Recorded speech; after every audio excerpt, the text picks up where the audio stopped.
नमस्कार सगळ्यांना. पहिले मराठीमध्ये करू आपण, नंतर हिंदीमध्ये करू. तर 6 जूनला आपण सगळ्यांनी पाहिलं, दिल्लीच्या जंतर मंतरवर हजारो लोक आले होते काँग्रेस जनता पार्टीच्या शांतीपूर्ण आंदोलनासाठी. याच्यावर एक गोष्ट सिद्ध झालेली आता की या देशाचा जो तरुण आहे, जो युथ आहे, तो आता घाबरणार नाहीये, तो आता मागे सरकणार नाहीये. नीटच्या परीक्षेत आतापर्यंत 6-7 विद्यार्थ्यांनी आत्महत्या केलेली आहे. सीबीएसईचे जे 17 लाख स्टुडंट्स आहेत त्यांचं फ्युचर अफेक्ट झालेले आहे. एसएससी जीडीचे अजून 16 लाख स्टुडंट्स आहेत, त्यांचा फ्युचर अफेक्ट झालेला आहे. असं एकंदरीत पाहिलं तर आपण एसएससी जीडी, नीट, सीबीएसई आणि सीयूईटी हे स्टुडंट जर बघायला गेले तर 1 करोड पेक्षा जास्त स्टुडंटचे फ्युचर अफेक्ट झालेलं आहे. तरीही याची जिम्मेदारी घ्यायला कोणी तयार नाहीये. त्यासाठी आम्ही 6 जूनला जंतर मंतरवर आंदोलन केलं होतं आणि आम्ही डिमांड केली आहे की धर्मेंद्र प्रधान यांनी तुरंत रेजिग्नेशन दिलं पाहिजे. कारण की जिम्मेदारी घ्यावं लागलं.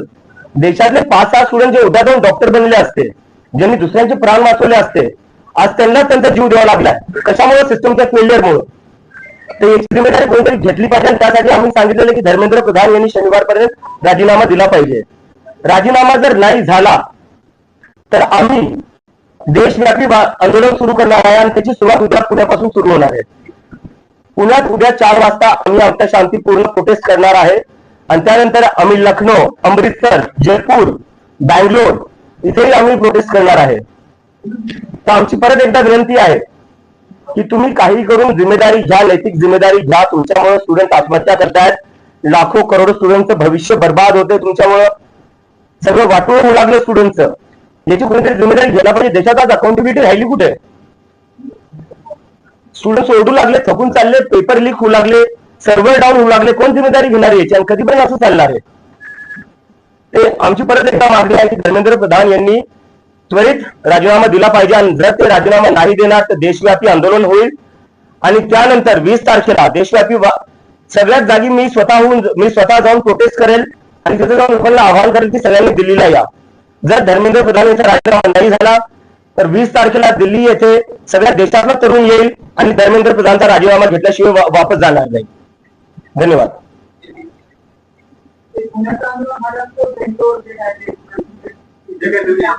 एकदा मी हिंदी करून देऊ आता.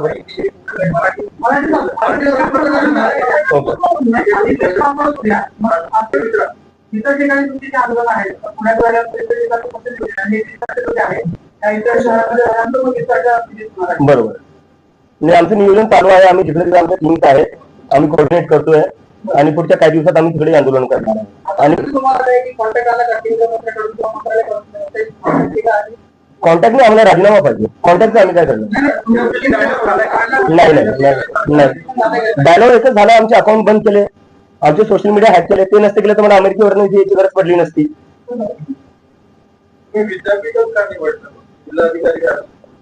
विद्यापीठात काय प्रॉब्लेम असेल? नाही, प्रॉब्लेम काय?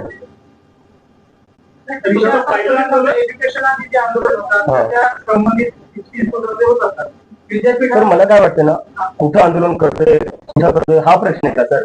6 स्टुडंटने आत्महत्या केलेली, ते सोडून आपण कुठं प्रोटेस्ट करतोय, प्रोटेस्टची जागा कोणती, त्यावर आपण डिस्कशन करतोय. काय अर्थ आहे या सगळ्या गोष्टींना सर? प्लीज म्हणजे मुद्दे आपला जो मुद्दा आहे त्याची सेन्सिटिव्हिटी समजून घ्या सर. नाही, मी समजतोय, मी समजतोय.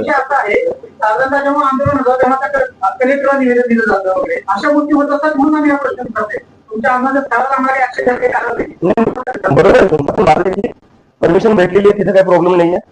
प्रोटेस्ट कुठेही हो, 6 विद्यार्थ्यांनी आत्महत्या केलेली आहे. लाखो करोडो स्टुडंटचं आयुष्य जे आहे ते त्याच्यावर मोठा क्वेश्चन मार्क आहे. मला वाटतं आपण त्याच्यावर थोडं फोकस करूया.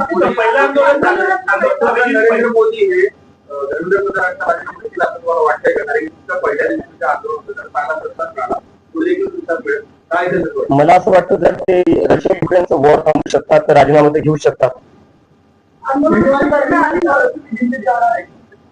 आम्ही 20 तारखेला आता दिल्लीत जाणार आहे. आज त्याच्या आधी आम्ही देशभर आंदोलन करणार आहे. हा, आम्ही आता परत सांगतोय 20 तारखेला दिल्लीत होणार आहे. आधी त्याच्या आधी आम्ही देशभर आंदोलन करणार आहे. काय फरक पडला, काय बदल झाला, लोकांचा तुम्हाला पाठिंबा वाढला? पहिल्या आंदोलनानंतर काय झालं? काँग्रेस जनता पार्टीमध्ये कसं बदल येते? पहिल्या आंदोलनात तिथं जाऊन मला कळलं की देशभरातून तिथं लोक आलेली होती. म्हणजे सिक्कीमवरनं लोक आली होती, जम्मू काश्मीरवरनं लोक आली होती, केरळावरनं लोक आली होती, तमिळनाडूवरनं आली होती, काही लोक ओडिसावरनं आली होती, बंगालवरनं आली होती. आणि त्याच्यानंतर त्यांचं असं झालं की आता हे देशभर वाढलं पाहिजे. म्हणजे मला तिथं भरपूर जे सगळे तरुण जे आलेले होते देशभरातून, त्यांनी मला सांगितलं की तुम्ही देशभर करा. आणि त्याच्यामुळे आम्ही आता वेगळ्या वेगळ्या राज्यात करणार आहे.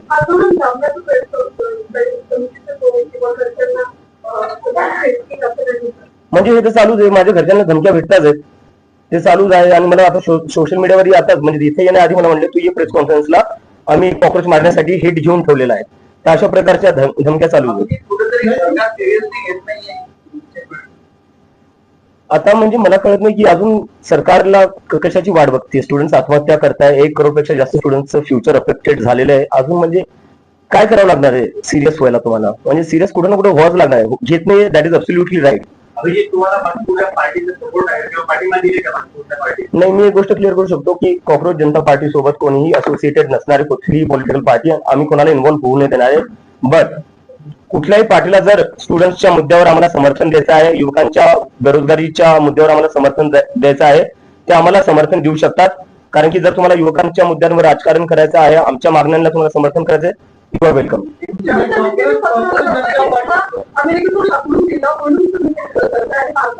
अमेरिकेतून मला हकलून दिलं असतं, माझ्या हातात हातकडे असल्या तर बाबासाहेबांचं पुस्तक नाही.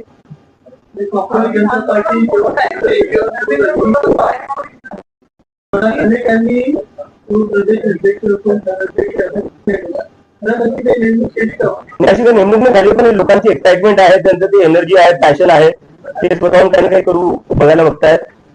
So I really respect that passion. आपण आम्ही लवकरच आमच्या फॉर्मल बॉडीज पण अनाऊन्स करू.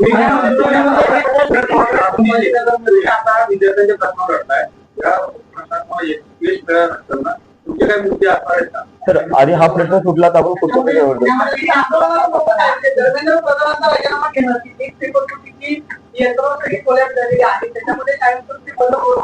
सरकारनं परत परीक्षा घेतली आणि परीक्षा घेताना आम्ही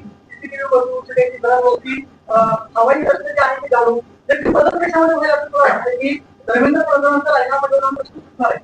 मला असं म्हणायचं बघा, आपण म्हणजे सगळे असं विचार करतोय की एका राजीनाम्याने सिस्टम बदलणार नाही. ठीक आहे, मलाही मान्य आहे. पण मला असं वाटतं जर राजीनामा तुम्ही घेत नाहीये याचा अर्थ तुम्ही तुमची चूक मानत नाहीये. जोपर्यंत तुम्ही चूक मानणार नाही तोपर्यंत गोष्टी तुम्ही ठीक कसं करणार? काही खराब झाले ते आपल्याला आधी ऍडमिट तर करावं लागेल ना, एक्सेप्ट करावं लागेल काय खराब होत आहे. जर आपण एक्सेप्टच करायला तयार नाही की सिस्टम खराब आहे, जर आपण रिस्पॉन्सिबिलिटीज घ्यायला तयार नाही की सिस्टम खराब आहे, तर सिस्टम मग ठीक कसं करणार? राजीनामा is the first step towards that. तुमच्या आंदोलनावर आता तेव्हा तुमची काय प्रतिक्रिया आहे? दिल्लीत मी अमेरिकेवरनं आलो, मी तसं स्टेजवर गेलो. म्हणजे तिथं स्टेज नव्हता खरं सांगायला गेलं तर.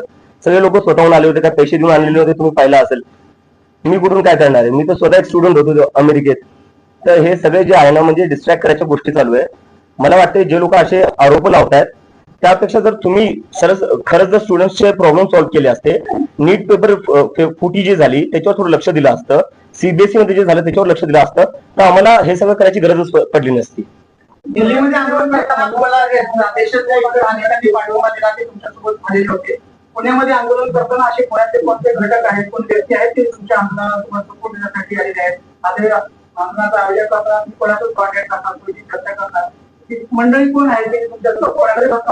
नाही, पुण्याचे जेवढे काही स्टुडंट्स युनियन्स आहेत ते सगळे एमपीएससीचे असो, पुणे युनिव्हर्सिटीचे असो, ते सगळे आमच्या सपोर्ट मध्ये आहे. बाकी आम्ही एक लवकरच प्रेस रिलीज मध्ये बाकी सगळे इन्फॉर्मेशन टाकून देतो.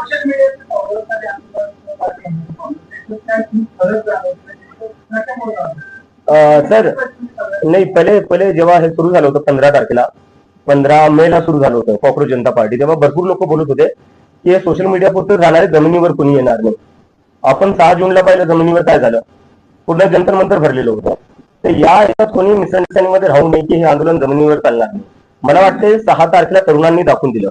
आणि आता सगळ्यांच्या माध्यमातून मला, तुमच्या सगळ्यांच्या माध्यमातून मला सगळे जेवढे पेरेंट्स आहे, आई वडील आहेत, त्यांना अपील करायची आहे. मला माहिती तुम्हाला भीती वाटत असेल जेव्हा तुम्ही तुमचे लेकर राजकारणावर काय बोलत असेल किंवा सरकारला जॉब विचारत असतील. माझ्या आईला भीती वाटती. माझी आई तर म्हणजे मी युएसला जेव्हा 2 वर्ष आधी गेलो होतो तेवढी रडली नव्हती जेवढी मी वापस येताना रडली. आणि ती मला म्हणते तू वापस येऊ नको, ते तुला अटक करतील किंवा दुसरं काही करेल, तुझ्यावर हल्ला होईल. पण मी तुला म्हणलं यावं लागेल, कोणाला कोणातरी बोलावं लागेल. तर माझे जेवढे आईवडील हे बघताय त्यांना सांगतोय, तुमच्या लेकरांना बोलण्यापासून थांबू नका. जोपर्यंत मी एकटा बोलत राहील तोपर्यंत असू शकतं मला एकट्याला आवाज दाबायचा प्रयत्न करतील, पण जेव्हा लाखो करोडो स्टुडंट सोबत बोलतील ना, तेव्हा यांची हिंमत होणार नाही कोणाचा आवाज दाबायला. आणि जेलमध्ये जर कोणाला टाकायचं तर मी जेलमध्ये जायला तयार आहे, तुमच्या लेकरांना जेलमध्ये जाऊन देणार, मी त्याची जबाबदारी घेईल. पण तुमच्या लेकरांना तुम्ही बोलण्यापासून थांबू नका. नाही आता इथंच सर, बॅक फॉर गुड. उद्या हजारो मध्ये परत होईल. मला तर वाटतं जंतर मंतर पेक्षा मोठा होऊ शकतो.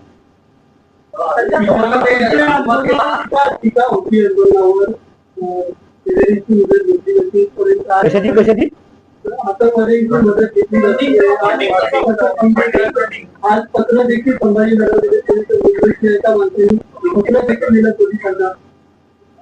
तर दिल्ली पोलिसने एका आतंकवाद्याला परमिशन दिली असं म्हणायचं तुम्हाला? पुणे पोलिसने एका आतंकवाद्याला परमिशन दिली असं म्हणायचंय? एक minute sir, I am answering sir, please. ठीक आहे, लिगली करतो आम्ही, म्हणजे बेस काय याच्यात. आणि चला ठीक आहे, हे एकदा मी अजूनही करतो. चला, म्हणजे मी एक पाहिलं, वेदांत जो होता 17 वर्षाचा स्टुडंट, ठीक आहे, त्या 17 वर्षाच्या स्टुडंटला पाकिस्तानी बोलण्यात आलं जेव्हा त्यांनी सीबीएसई मध्ये काय घोळ चालला तो एक्सपोज केला. तर तुम्ही मला पाकिस्तानी म्हणताय, जो 17 वर्षाचा सीबीएसई स्टुडंट आहे त्याला पाकिस्तानी म्हणताय. तुमच्यासारखे जे पत्रकार आहेत जे सरकारला प्रश्न विचारतात ते त्यांना पाकिस्तानी बोलल्या जातं. तर मग या देशात भारतीय राहिलो कोण? फक्त भाजपाला त्यांचा आयटी सेल आणि आम्ही सगळे बाकी पाकिस्तानी झालो. काय अर्थ आहे याला? तुम्हाला प्रश्न विचारतोय, तर आता तुमच्याकडे तुम्ही येऊ ना, तुम्ही भविष्य, पण तुम्ही फक्त या नरेंद्र मोदींच्या पण तुमच्याकडे तुमची काय मॉडल ऑपरेटिंग पुढे भविष्यासाठी काय प्लॅन? सर 15 दिवस झाले सुरू होऊन, 15 दिवस झाले सर. भारताला हेच मिळून दिलंय. किती वर्ष लागले होते सर? 3 वर्षांचं नाही, लढले म्हणून. हो, पण किती वर्ष? आम्हाला 15 दिवस झाले सुरू होऊन. तुम्ही मध्ये काय की आपण इकडे थांबणार जाणार नाही. अमेरिकेत कशाच्या लोकांना नोकरी होती, शिक्षण होतं, ते संपलं का? आणि त्यानंतर आता भारतात येऊन परत फॅमिली राहणार तर काय प्लॅन आहे? माझं मास्टर्स चालू होतं, मी मास्टर्स साठी गेलो होतो आणि आता मी जॉब साठी अप्लाय करत होतो. हे 15 दिवसाआधी माझं म्हणजे हे होतं की अमेरिकेत मी बेटर ऑपॉर्च्युनिटीसाठी गेलो होतो, तिथं सेटल व्हायचं होतं आणि जॉब्स अप्लाय पण करत होतो. आणि जेव्हा हे सगळं झालं, थोडं माझं आर्टिकल्स आले इंटरनॅशनल मीडियामध्ये पण, त्यानंतर मला जॉबची ऑफर पण भेटल्या. पण बरेचसे कॉक्रोच जनता पार्टीचे कॉक्रोचेस होते, ते सारखे म्हणत होते आपल्याला हे आंदोलन पुढे घेऊन जायचंय, आता आपल्याला सोशल मीडिया पुरतं लिमिटेड नाही ठेवायचंय. त्यामुळे मग मी कुठे ना कुठे मला एक रिस्पॉन्सिबिलिटी होती माझ्यावर, मी सुरू केलेलं, त्यामुळे की मला कुठे ना कुठे देशात वापस यावं लागेल. आणि त्यामुळे मी आता इथं आलोय.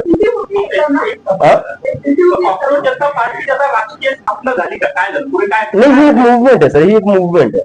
आणि मी परत तुमच्या सगळ्यांना रिक्वेस्ट करतो, मी ऑफन नाही होते सर, मी रिक्वेस्ट करतो कारण 15 दिवस झाले. 15 दिवसात तुम्ही कसं आमच्याकडून अपेक्षा करू शकता की आमच्याकडे सगळ्याच प्रश्नांची उत्तरं असू शकतात किंवा आमच्याकडे पूर्ण सिस्टम तयार असू शकतं? नाही, नक्की करू सर. दुसरा प्रश्न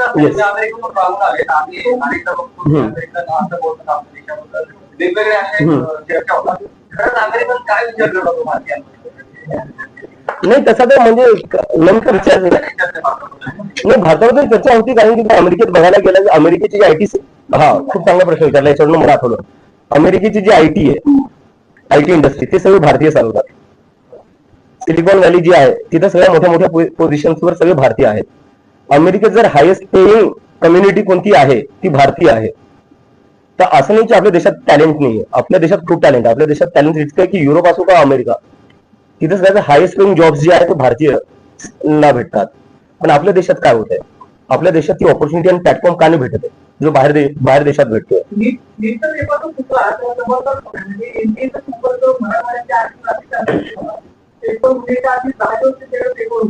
इंडियामध्ये जे तज्ञ असतात त्या तज्ञांनी त्या प्रश्न आहेत ते क्लासेसपर्यंत सोडवले होते.